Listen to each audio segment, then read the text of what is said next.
This is a city I grew up in, and like many of the other cities surrounding the Great Lakes, it's only a shell of what it used to be.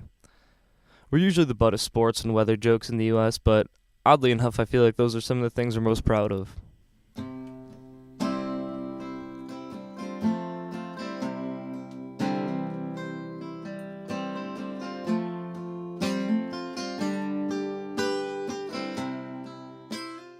Since the 1950s, Buffalo's lost 55% of its population. And when everybody left, they not only left behind beautiful architecture, but buildings that literally had history built into the walls. There have been a lot of questions about what to do with these buildings, mostly houses that for one reason or another found their way into city ownership, so the city created the Urban Homestead Program. This program allowed anyone who had access to an extra $5,000 to buy these designated eligible houses for $1, as long as you could get the building back up to code in 18 months, and you were going to live there for 3 years. It's not always about saving an old house, though. It's about saving our city and its history.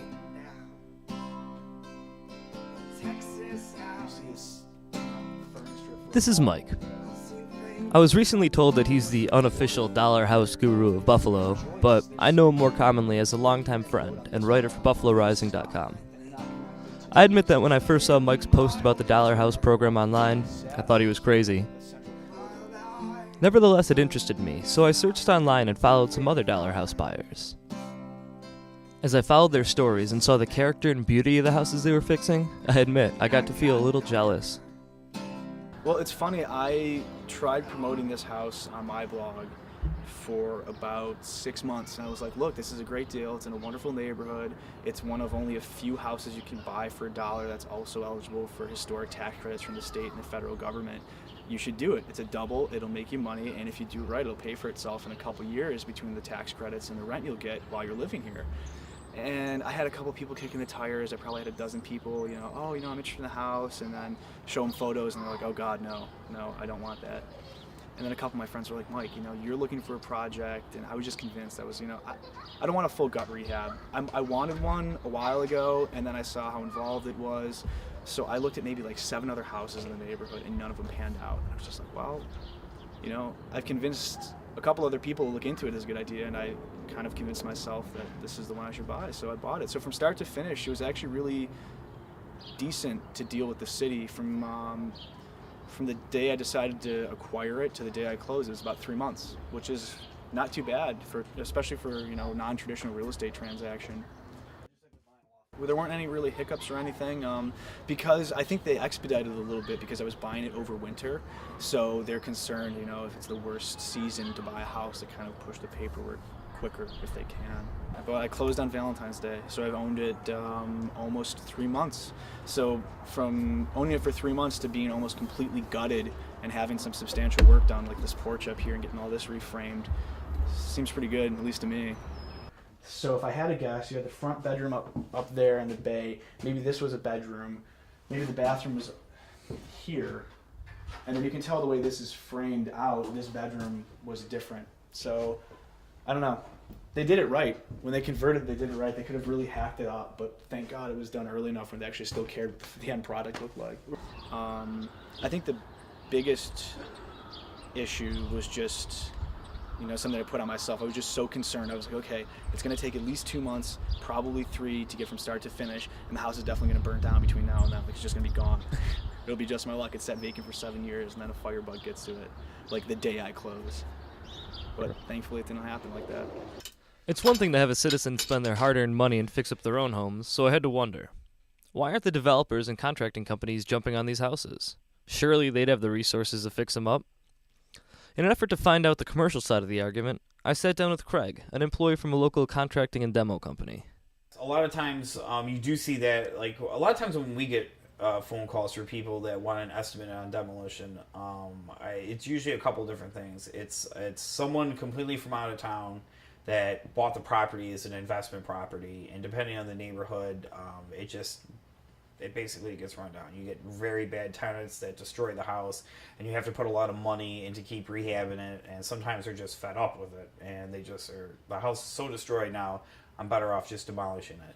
The typical Buffalo house, which is about 21 feet wide by 60 feet long in length. It's usually a 2-story home.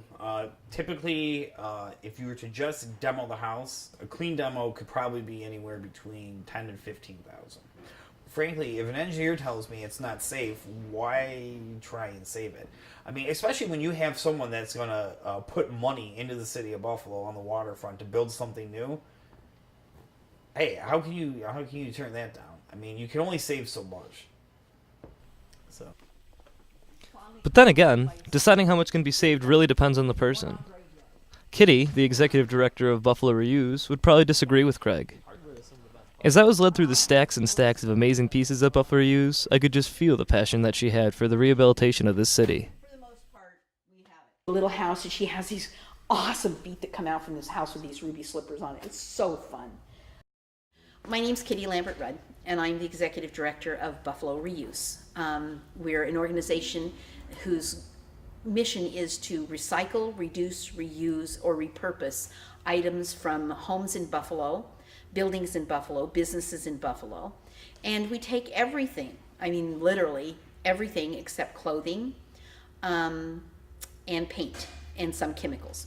But beyond that, if you got it to recycle and you think it can be repurposed, reused in some way, then we're here for it. About a third of our business is contractors, a third of our business are homeowners, and a third of our business are artists and crafters. So we have a very diverse group that come in to find all kinds of things, sometimes a door to reinstall in a house that has a missing door, and sometimes a door to turn into an amazing headboard. Every year, hundreds of thousands of tons of waste go into the landfill that aren't waste. Success with our grandparents was the concept that if you're successful, you can remove it and replace it even though it's not worn out or used up. That was how you could tell that you had arrived, that you were financially successful, was you could throw something away that was still good. Now it's becoming what's choking our society to death. Mankind is going to have to rethink how it uses, reuses, repurposes, and reduces the burden that it puts on this earth every single day. Wood frame structures are fantastic, especially old growth lumber. You know, you build a new house, if you built the identical house next door and left both of these open for a year, the other one, the newer construction, will look a hell of a lot worse than this one. And you even see it, it's kind of those like vinyl McMansions they build in various parts of the east and west sides. You see them empty, you know, as quick as 5 years after they're occupied, and the house next door that's been empty for 10 years is doing better, and that one's ready to fall in on itself. You couldn't pay me enough money to live in Clarence. I would rather pay the money that it costs to live in Clarence to live here, as it is now. The other thing about Hamlin Park I love, it's the porch culture is so alive. I mean, you can come down any street on any given night in the summer and you can look 6 houses one way, 6 houses the other. Folks are out on their porches socializing, just talking to each other. And you know, you see that in the other neighborhoods, like the West Side neighborhoods, and like I said, the more established, desirable neighborhoods, whatever. But it's nowhere near as much as it is over here. There's not a 6-foot privacy fence. It's a neighbor fence. I'm gonna call it that from now on. It's a neighbor fence.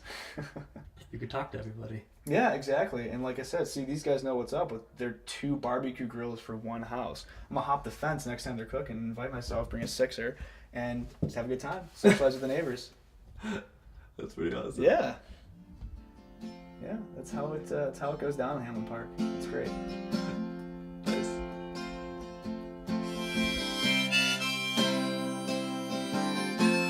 It's kind of like Buffalo's biggest naysayers are in Buffalo.